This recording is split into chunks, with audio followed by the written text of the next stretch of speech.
Welcome back. Yeah, still watching Perspective, and we're talking to Rainer Heufer from Indonesian Policy Study, or Center for Indonesian Policy Studies.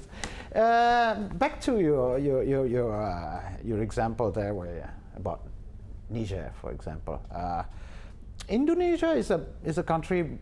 I mean, it's very difficult to define it. How can examples from abroad be actually applied here? Is it selectively? Or the principle only? It would be to get a perspective. It's just to see whether there is something of value that can be adapted to the Indonesian context. Adapted is being the key word. Absolutely, it has to be adapted. And there are different examples. There are examples from Germany. The forest management that I just mentioned is being used in Germany successfully. In Niger, you have this other example of ownership of trees. Mm-hmm. You have different models in different parts of the world, and it is important for decision makers here to see how this works, but not in a lengthy academic analysis, but rather in a language they understand. In hands-on language and clear recommendations what could be done here. That's right. When I hear the word language they understand, what is the language they understand? Is it in terms of benefits, in terms of profit, in terms of what? No, I think the language is basically a clear-cut recommendation. What can be done in practical terms? What regulation needs to be changed? What kind of practice needs to be adjusted? So it's a very clear guidance. Clear guidance, which they can adopt or not. It has to be they have no time to think through 10 different options. It has to be a clear recommendation which can be taken into consideration or not. I think that's the key of the language that we want to use. Also, I don't know, you're still recent basically, but in your experience, for example, when you see the decision makers in the region, do they speak the same language, for example? Yes. In terms of, it is the same. When you think about political decision makers, they basically have two motives. One is, of course, the opportunistic motive that they look for their own welfare, standing and welfare.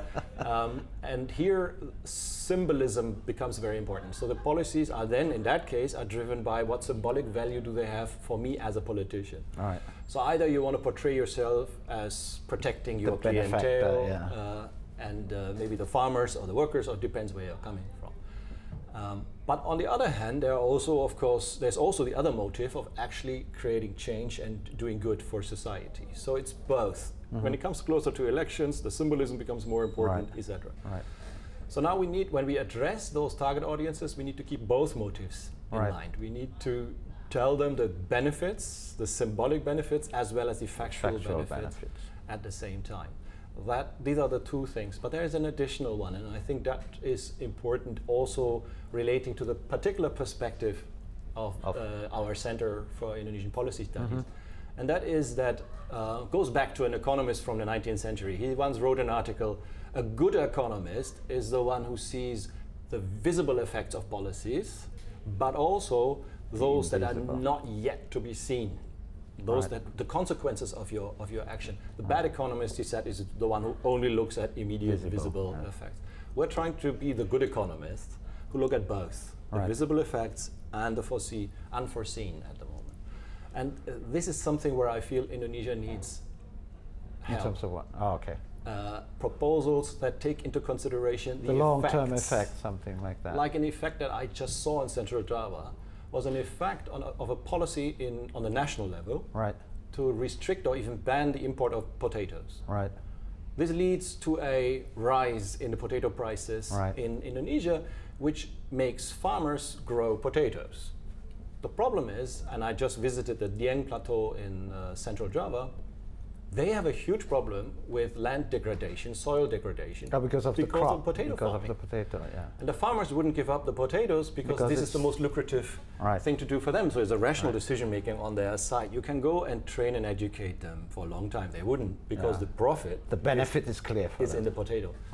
So here is a policy that is supposedly giving the visible advantage of growing the farmers, etc. But what it does actually, it ruins the environment of the Dieng Plateau severely. It's a huge problem over there. It is really damaging potato in that sense? There is really a huge problem. It is, because the potato farmers have changed their agricultural methods to adjust to the land degradation. Right. So it becomes more and more dependent, and the artificial erosion means. is getting stronger and stronger, so you have more landslides, you have more flooding. Right. People die actually because of this. It's a serious situation in the Dieng Plateau. Right.